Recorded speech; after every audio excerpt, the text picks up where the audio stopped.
नमस्ते कनकलता, कैसी हो? पहली वाली कनकलता और अभी वाली में कितना अंतर हो गया? सर कुछ खास नहीं है, बस थोड़ी सेटिस्फेक्शन हो गई और कॉन्फिडेंस आ गया होगा, और है ना? अभी तुम्हारा ये स्कोर देख रहे थे, फर्स्ट पेपर में बहुत अच्छा स्कोर आया है, 177। शायद हमको लगता है कि या तो टॉप 5 के अंदर ही होगा ये स्कोर। 177 फर्स्ट पेपर में बहुत अच्छा है। और इंटरव्यू में भी अच्छा नंबर मिला, 88। ये तो सर टोटली आपका आशीर्वाद है। मेरा आशीर्वाद नहीं, तुम्हारी मेहनत है। नहीं सर, इंटरव्यू तो आपके ही वजह से मार्क्स आएंगे। अच्छा, एक बात बताओ, इस तैयारी के दौरान किस किस तरह की प्रॉब्लम्स फेस की हो तुम लोग? बहुत सारे स्टूडेंट का अलग अलग होते हैं, तो उसमें स्ट्रगल करके इस लेवल पे पहुंचना आसान काम नहीं है। सर एक्चुअली थोड़ी सी तो जो सबके साथ कॉमन परेशानी होती है कि पढ़ना कैसे है, वो स्टार्टिंग में जो दिक्कतें आती है, स्ट्रेटेजी, ये सब, तो ये सब चीजें सबके साथ होती है। तो मेरे साथ भी थी, थोड़ा टाइम लगा उसको कैच करने में कि बीपीएससी की क्या आवाज कट रही है, हम क्या लिख रहे हैं, हम किस दिशा में जा रहे हैं। आवाज कट कट के आ रही है। नेटवर्क ठीक है? हाँ, अब बोलो। तो स्ट्रेटेजी में थोड़ी परेशानी थी, उसके बाद टाइम मैनेजमेंट में परेशानी होती थी कि टाइम कैसे मैनेज करना है, क्योंकि मेरा फुल टाइम पढ़ाई ही काम नहीं था, घर भी देखना था। और बाकी सब थोड़ा जब सिलेक्शन नहीं होता, लेट होने लगता है, तो कॉन्फिडेंस लो होने लगता है, तब थोड़ी निराशा होने लगती है कि शायद हो ही नहीं पाएगा।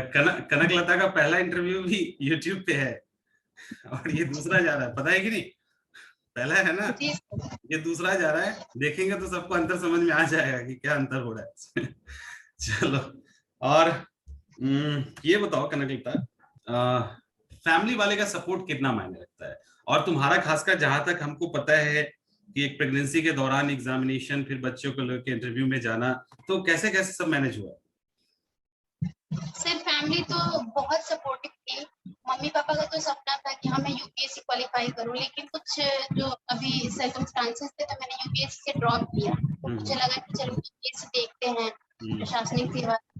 फिर पति का बहुत सहयोग रहा, उन्होंने पढ़ाई में, काम में भी बहुत हेल्प, लेकर जाना लेकर आना एग्जाम सेंटर पे, फिर वहाँ वेट करना, सब कुछ इंटरव्यू में लेकर जाना, उतनी देर वो बैठे रहते थे बाहर एग्जामिनेशन सेंटर पे। बहुत बड़ा सहयोग रहा उनका, उनके बगैर तो ये संभव ही नहीं। बिल्कुल। और फैमिली का सपोर्ट नहीं मिलता है ना, तो खास करके जब सक्सेस कर रहे थे, चलो वहां तो ठीक है, जब सक्सेस नहीं मिलती है उस समय अगर फैमिली सपोर्ट ना करे तो आदमी टूट जाता है। उस समय जब कैसा? मेरा सिलेक्शन नहीं होता था, तो मेरे पापा बोलते थे नहीं तुम्हारा होगा, जरूर होगा, तुम ऐसे मत सोचो कि होगा नहीं, पर टाइम लग, राइट टाइम आने दो। तो मैं कहती थी राइट टाइम कब आएगा, आपको लगता है राइट टाइम, मेरी एज निकल रही है। मम्मी कहती थी अरे तुम्हारा तो होगा, तुम आराम से तो रहो, रोने से कुछ नहीं होता है। बहने मेरी बहुत उत्साह बढ़ाया उन्होंने, अरे तुम्हारा हो जाएगा, वो बहुत खुश हैं। लेकिन सर मुझे थोड़ी डिसअपॉइंटमेंट रैंक से है कि ठीक है, अभी देना है, लगातार एग्जाम दे ही रही हो, 66 दे रही हो ना, तो 66 की तैयारी इसमें कैसे हो गई पूरी की? इतना 108 कट ऑफ चला गया, कैसे हुआ? सर पहले तो मतलब हो सकता है 64 में जो मैंने क्वालिफाई किया था, तो उसका कुछ बेस था। बाकी सर मैंने सच बताऊं तो अब मैंने विपिन चंद्रा और ये सब छोड़ दिया। मैंने सिर्फ और सिर्फ जो चंद्रमणि आईएएस के नोट्स थे, सिर्फ मैंने, और कुछ पढ़ा ही नहीं, मेरे पास टाइम ही नहीं था सर। अच्छा, ऑनेस्टली मैं बताऊं, बिल्कुल ऐसा नहीं ना कि हम तुमको कह रहे हैं कि ये चंदवनिया इसके बारे में बताओ। मेरे पास प्रिंट आउट निकले हुए, आपने जो पीडीएफ भेजी थी, ये मेरे हस्बैंड सारे प्रिंट आउट निकाल के लाते हैं, पूरी फाइल है। तो बस मैंने वही पढ़ा था, कुछ नहीं पढ़ा था। 2-3 अगर मैंने यूट्यूब देखा होगा तो देखा होगा, बाकी मैंने कुछ भी नहीं किया था। इवन मेरे पास क्योंकि टाइम भी तुम्हारे पास नहीं था ना, जिस हिसाब से चल रहा था सब कुछ। चलो, अब हमको पवैड वाले इंतजार कर रहे हैं, सबका ये है ना कि पवैड का इंटरव्यू अभी नहीं आया है, तो चलो सबसे पहले पवैड के बारे में बताओ कि कैसे तैयारी की और अच्छा स्कोर कैसे आया। सर पवैड एक्चुअली क्या है, मुझे थोड़ा और बेटर एक्सपेक्टेशन थी कि पवैड में मुझे और नंबर आएंगे। जो मेरे टीचर्स वगैरह जिनसे मैंने गाइडेंस ली थी, उनको मैं से बहुत उम्मीद थी कि तुम्हारा तो 200 क्रॉस करना चाहिए, लाइक मेरा बहुत कम रहा।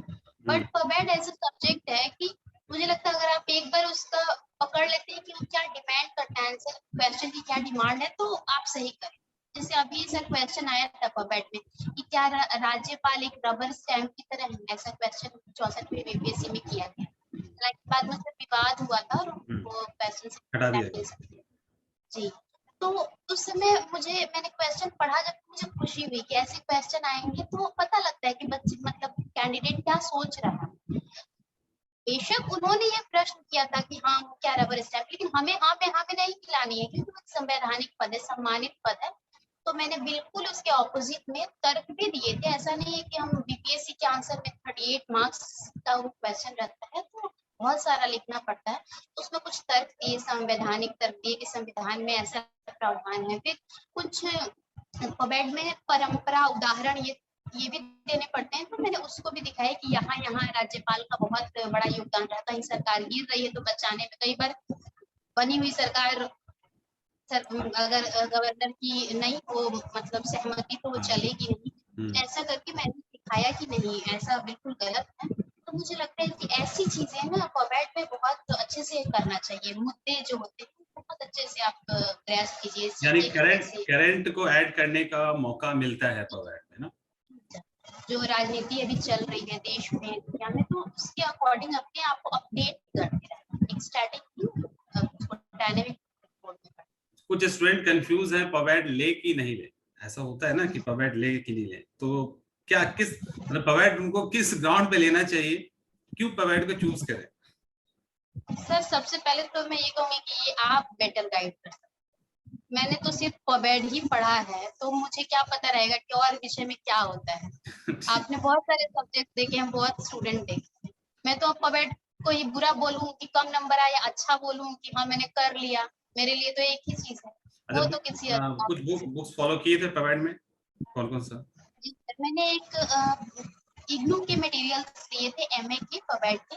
वो बहुत अच्छे मटेरियल्स होते हैं, बहुत, हालांकि वो बहुत लेंदी उसमें लिखा हुआ है, उतना पढ़ना पॉसिबल नहीं है। अगर कोई पढ़ लेता है तो मुझे लगता है 200 क्रॉस है। मैंने हालांकि पूरा पढ़ा नहीं था, ऊपर टॉपिक। और एक बुक आती है अवस्थी एंड माहेश्वरी की बुक आती है। तो है, मीडियम क्या था, हिंदी या इंग्लिश? सर हिंदी। हिंदी। तुम हिंदी था, इंग्लिश में लगातार कर रही थी तुम, इंग्लिश फिर हिंदी में आ गई फिर? अच्छा हिंदी था, तो हिंदी वाले तो और खुश हो जाएंगे, हिंदी वाले तो इंतजार करेंगे कि रिजल्ट हिंदी वालों का कहाँ है। मैंने पूरा मेंस और इंटरव्यू सब कुछ हिंदी। अच्छा, मुझे ये बताओ कि फर्स्ट पेपर में इतना अच्छा स्कोर आने का राज क्या है, पता चलना चाहिए जो अभी नए स्टूडेंट आ रहे हैं। सर सबसे पहले मैंने ये देखा कि जो मैं यूपीएससी की तैयारी कर रही थी तो उसका मैं मानती हूँ उसका बहुत बड़ा फायदा मिलता है और स्टेट फीस। लेकिन बीपीएससी के केस में क्या है सर कि कुछ टॉपिक्स इसके स्पेसिफिक हैं, जैसे पाल कला है, उस मौर्य का जो कला है उसको बहुत ज्यादा वेटेज दी गई थी यहाँ, और जगह नहीं। वो एक कला का उदाहरण है और जगह एनसीईआरटी में बहुत थोड़ी चीज मिलेगी मौर्य कला के बारे में या पाल कला के, लेकिन एनसीईआरटी बीपीएससी में तो पूरा एक क्वेश्चन क्रिएट होता है, इसका बहुत वेटेज है। तो सबसे पहले तो सिलेबस तो एकदम हाथ में रहना चाहिए तैयारी के दौरान, कि मुझे पता होना चाहिए कि क्या है फर्स्ट पेपर। और फर्स्ट पेपर के साथ यही तो एक पॉजिटिव पॉइंट है कि सिलेबस उसका सिलेक्टेड है। सेकंड में तो करंट अफेयर आ जाता है तो वो समुद्र बन जाता है। तो वो मैंने सिलेबस के अकॉर्डिंग सब कुछ किया। और प्रीवियस ईयर पेपर्स उसमें है, हमने देखा है कि रिपीट भी होते हैं क्वेश्चन, तो जहां से भी मिले अच्छे उसके पॉइंट्स वो सबको कलेक्ट कर लीजिए और सबको एक जगह इकट्ठा करके उसको अपने शब्दों में पिरोना। वो आप पर डिपेंड करता है कि वो कितने पॉइंट लिखते हो और कैसे। तो सर मैंने ये सब चीजें की। मेंस में फर्स्ट पेपर में या सेकंड पेपर या ऑप्शनल पेपर में आंसर लिखने में फॉर्मेटिंग का, डायग्राम का, इन सब का यूज किया था कि नहीं? सर मैंने आपने वीडियो बनाया है वो मैंने देखा था। जब मैं पहले आंसर लिखती थी तो मैं भी मतलब थोड़ा लिखती सब कुछ थी अपने अकॉर्डिंग, तो हर स्टूडेंट अच्छा ही लिखता है, लेकिन मुझे लगता था कि मार्क्स वाले आंसर मेरे नहीं आ पा रहे हैं। एवरेज आपका एक वीडियो है कि एवरेज मार्क्स क्यों आ रहे हैं, वो वीडियो जब मैंने देखी थी कि मैंने देखा कि वीडियो में एक एक पॉइंट डिस्कस किया है कैसे, तो मुझे लगा कि मेरे ही लिए यह वीडियो बना हुआ है। फिर मैंने उस पर काम किया और मुझे लगता है फिर कुछ बताने की जरूरत नहीं है, वो वीडियो देख के खुद ही समझ आ जाएगा कि हम कहाँ हैं। हाँ बिल्कुल, क्योंकि कहीं ना कहीं अगर बीपीएससी में खासकर मैंने महसूस किया, और पीसीएस में उतना नहीं है, लेकिन बीपीएससी में अगर आप डायग्राम नहीं डालो, फ्लो चार्ट अगर प्रॉपर नहीं डालिए, तो कहीं ना कहीं स्कोर कम हो जाता है। यूपीएससी में नहीं भी डालेंगे तो चलेगा, वहां चलता है, लेकिन यहाँ पे नहीं चलता है। शब्द भी कम है यहाँ तो, बहुत ज्यादा शब्द में भी लिखने पड़ते हैं। हाँ वर्ड शब्द भी, लिमिट। शब्द, हाँ अच्छा शब्द का भी बताओ, वर्ड लिमिट को कैसे कंट्रोल किया? अच्छा एक सर एक इसमें मेरा सवाल ये है कि यहाँ पे कई सारे स्टूडेंट को क्या है, उनको लगता है कि प्रोफेसर, यूनिवर्सिटी वाले जो प्रोफेसर है वो कॉपी चेक करते हैं, जितना लिखना है पूरे लिखो एकदम भर के उसके अंदर, या एकदम से बैलेंस अप्रोच के साथ लिखना चाहिए, क्या है ऐसा? सर मैं जब एग्जाम दे रही थी तो मेरे जो साथ में एक लड़का बैठा हुआ था, उसने मुझे बोल दिया था पेपर देने के बाद कि मैडम ऐसे तो नंबर नहीं आएंगे आप तो लिख ही नहीं रही हैं। यूपीएससी में पूरा पेज भरना पड़ता है, हम लोग जानते हैं यूनिवर्सिटी के। और बैकग्राउंड मेरा इंजीनियरिंग था तो मुझे पेज भरने की आदत नहीं थी, टू द पॉइंट लिखने की आदत थी। तो वो मैंने वीडियो देख के आपका ठीक किया था कि थोड़ी डेटा फैक्ट्स और ये सब डालना है मुझे, लेकिन तभी मेरे इतना नहीं भर पाया कि मैं बोलूँ कि दीदी मैंने 10-10 पेज लिखे, मैंने नहीं लिखा था ऐसा। हो सकता है गलत हो सकता है, लेकिन मैंने नहीं किया था, मैंने उतना अपने उतना आंसर। एक्चुअली नहीं लिखना चाहिए, लिखना इतना ही चाहिए जितना सामने वाला पढ़ सके ठीक से, और लगभग ऑलमोस्ट जो है ना, जितना नंबर है उस पर एक जीरो लगा दो, बस इतना ही लिखना चाहिए, उसमें इसको नंबर आ जाता है। क्योंकि आप ज्यादा लिखोगे तो आपका आंसर इधर उधर चला जाएगा ना, आंसर जब तक कसा जी हुआ नहीं होगा तो फिर नंबर। और यूनिवर्सिटी वाले का तो हाल ये है स्टूडेंट्स का, कि जो सीनियर कुछ मान लो कभी मेंस निकाल लिए, तो उसके चक्कर में नए स्टूडेंट आ जाते हैं, और उनको लगता है कि नहीं हमको पूरा भर देना है यहाँ से वहां तक। अभी करंट अफेयर्स को लेके एक बड़ी समस्या है, प्रीलिम्स में भी जी और मेंस में भी। करंट अफेयर्स को कैसे मैनेज किया? सर प्रीलिम्स का तो मैं यही बोलूंगी, मैंने तो 66 में तो कुछ नहीं पढ़ा था, बस आपके नोट ही देख थे। 64 में मेरी तैयारी ने थोड़ा सपोर्ट किया मुझे। बाकी एक मैगजीन अगर हम देखें, एक कोई भी प्रतियोगिता दर्पण ले लें या कोई भी मैगजीन जो इजीली अवेलेबल है, ये ना कि पीछे पड़ जाए कि यही मैगजीन है, वो अगर मंथली पढ़ लेते हैं तो बहुत अच्छी बात है। बाकी ईयरली एक देख लें, जब एग्जाम पास होते हैं तो बहुत सारे निकलते रहते हैं सर, मार्केट में आते रहते हैं, तो वो देख लेंगे। बीबीएससी बहुत ज्यादा पीछे का नहीं पूछती, बिल्कुल एकदम करंट करंट का पूछती है। मैंने आपके नोट्स में देखे थे कि बिल्कुल करंट करंट है, जो छोटी छोटी चीजें हम छोड़ देते हैं तो वो चीजें, और वो कई क्वेश्चन आ गए एकदम वैसे ही आए थे जैसे नोट्स में। तो बात करें मुझे ऑप्शन ऑप्शन 64 देखना में, भी नहीं पड़ा, इसके पहले वही 64 आंसर। में सीटीपी में एज इट इज आए हुए हैं। अच्छा एक बात बताओ, हाउस वाइफ के लिए मैसेज दो। हाउस वाइफ बहुत सारी ऐसी है जो हिम्मत ही नहीं कर पा रही है, उसको मन है, मेरे पास कॉल्स आते रहते हैं कि सर कैसे करेंगे, घर भी मैनेज करना है, बच्चे भी हैं, बहुत कुछ है, उनको सजेशन दो कि कैसे वो कर सकती है, कैसे मैनेज किया जा सकता है। हाउसवाइफ के लिए सर मैं बोलूंगी कि अगर मैं कर सकती हूँ ना तो दुनिया की कोई भी लड़की कर सकती अच्छा। है। मेरा यही मैसेज है, क्योंकि मेरा बैकग्राउंड नहीं था, मैं इंजीनियरिंग बैकग्राउंड से हूँ। फिर शादी हो गई तो इतना मेरा यूपीएससी का स्पेस था, चलो यूपीएससी करें, साथ में बहुत परेशानियां भी आई क्योंकि मेरा हेल्थ प्रॉब्लम, कभी घर में शादी है, कभी फेस्टिवल है। और मेरा ऐसा मन नहीं है कि मैं छोड़ दूं और एकदम एक में बंद हो जाऊं। थोड़ा सोशली भी मैं बहुत एक्टिव रहती हूँ, घर में ये है वो है, घर में और लोगों की रिस्पॉन्सिबिलिटी भी मेरे ऊपर रहती है कि बहन का ये हो गया तो घर भी देखना। फिर भी अगर आप चाहें ना तो कर सकते हैं, बस रेगुलर मेंटेन करें कि हाँ मुझे इतना पढ़ लेना है घंटा, ये नहीं गिनना कि हाँ 2 बजे बैठे 10 बजे तक पढ़े, जी नहीं। आप टॉपिक लीजिए कि मैंने कितना पढ़ा, ईमानदारी कितनी है मेरी, मैंने आज कितना किया, कल कितना किया, एक हफ्ते में कितना किया, एक महीने में कितना किया। एक बुक उठाई, मैं यही करती थी, मैं बुक उठाती हूँ अभी भी, कोई भी नॉवेल भी उठाया तो मैंने लिख लेती हूँ कि आज मैंने ये बुक स्टार्ट करी, और जब मैं खत्म करूंगी तो वो डेट भी लिख दूंगी कि आज मैंने ये खत्म किया। उससे मुझे अपनी प्रोडक्टिविटी पता लग जाती है कि मैंने कितनी मेहनत ईमानदारी से की। अच्छी और आदत। हाउसवाइफ को आदत होती है स्ट्रेस झेलने की सर, एग्जाम का स्ट्रेस तो कुछ भी नहीं है, घर में तो पता नहीं कैसे कैसे स्ट्रेस आते हैं, वो तो आराम से कर सकते हैं। आराम से कर सकते हैं ना। अच्छा इसी पे अभी लगा कि बहुत सारे स्टूडेंट्स होते क्या हैं, उनको लगता है कि सोशल डिस्टेंसिंग, ये कोविड के कारण नहीं, पढ़ाई के कारण, क्या जरूरी है कि सोशल डिस्टेंसिंग करके ही सक्सेस मिले? ये तो जरूरी नहीं है। नहीं सर, और गर्ल्स के लिए तो ये पॉसिबल भी नहीं, हम्म। ज्यादा डिस्टेंस को मेंटेन कर भी नहीं पाए। हम्म। क्योंकि उनको फिर कहेंगे कि एटीट्यूड है, अभी से ही अभी तैयारी कर रही है और ऑफिसर वाला एटीट्यूड दिखाने लगी है, तो अच्छा, कोई अभी और तक इतना बर्न हो जाएंगे ना, बहुत ज्यादा आप स्ट्रेस लेंगे। सब कुछ साथ में लेके चल कैपेसिटी होनी चाहिए कि हमने सब कुछ मैनेज किया। तो ये नहीं कि एक महीने बाद हो गया, 1 साल तक, तो ऐसा नहीं, आराम से ठीक है। अच्छा ठीक है ठीक है ठीक है ठीक है, हाँ वो बताओ, वो एक्चुअली कोई आ गया था। यही मेरा कहना है कि एकदम एक रूम में बंद होके अगर चाहें तो सर वो बहुत जल्दी इरिटेट भी हो जाएंगे, उब जाएंगे, फिर लगता है कि नहीं नहीं हो पाएगा, नेगेटिविटी आने लगेगी।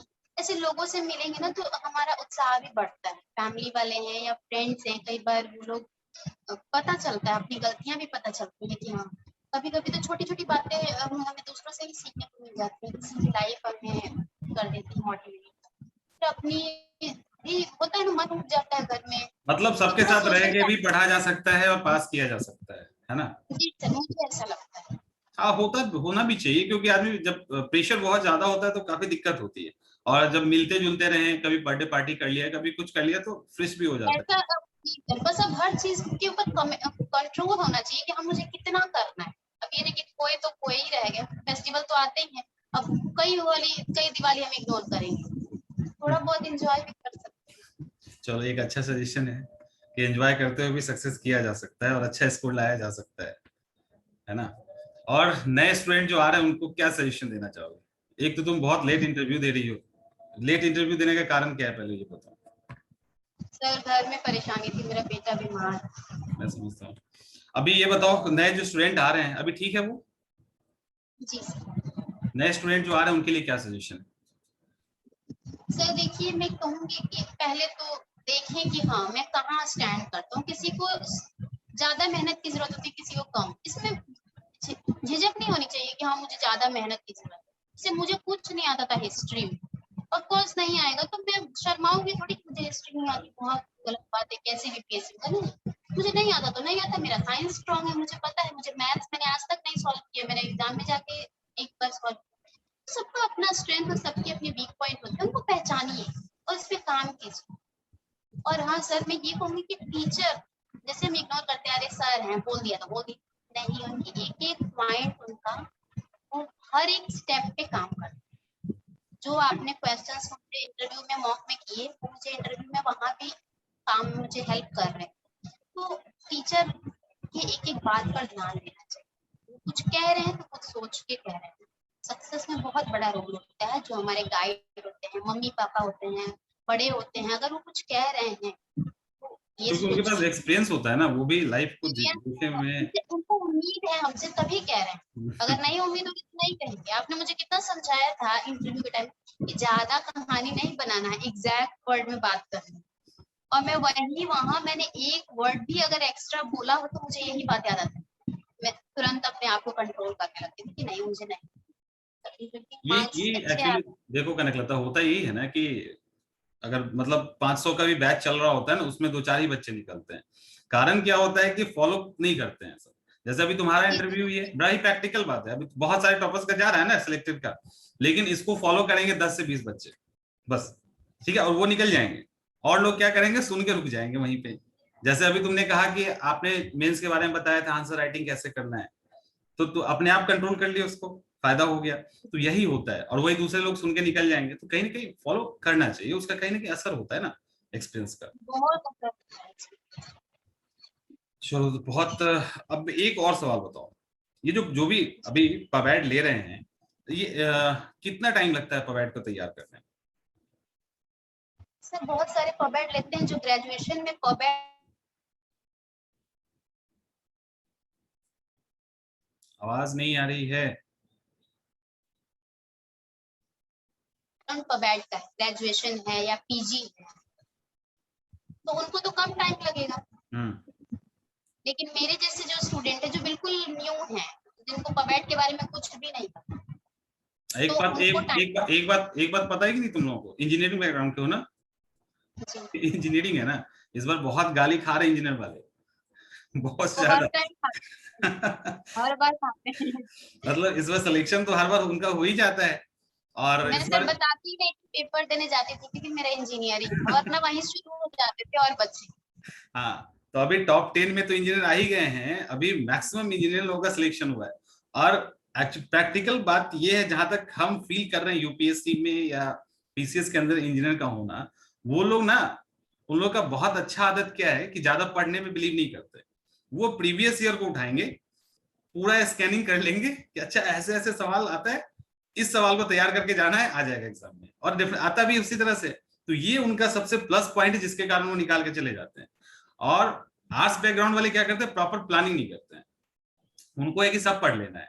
तो यहाँ जो मैनेजमेंट है, इसी के कारण वो क्लिक कर जाते हैं। और ऐसे मेरे कई सारे यूपीएससी में ऑलरेडी सिलेक्टेड दोस्त हैं, तो उन सबका वही था, रात भर सोया रहता था, प्लान कर लिया, सुबह ऑटो वाले को बोलता था कि हॉर्न बजाते रहना जब तक हम उठे नहीं, और कुछ नहीं, पलक पेन उठाया, सीधा जाके एग्जामिनेशन हॉल में लिख दिया, उसको पता है क्या क्या आना है। तो इस तरह से वो लोग तैयारी करके एग्जाम निकाल लेते हैं। तो इस बार बहुत जो है ना बीपीएससी के अंदर रिजल्ट आया है, तो जैसे इंजीनियर वर्ड लगता है ना, वैसे ही सब शुरू हो जाते हैं।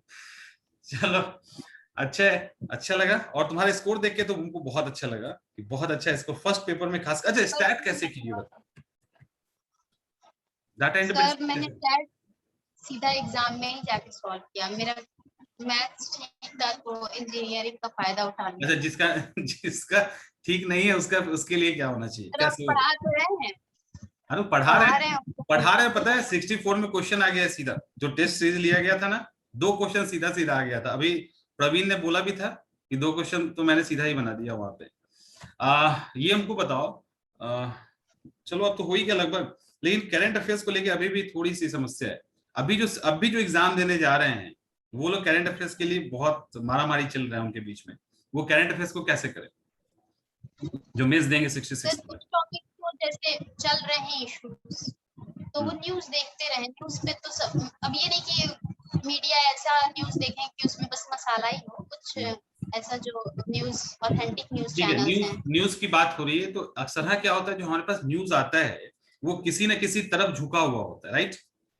तो उस न्यूज को एज ए स्टूडेंट को तो बैलेंस लिखना है वहां पे, बिल्कुल। तो स्टूडेंट उसमें से बैलेंस कंटेंट कैसे तैयार करे?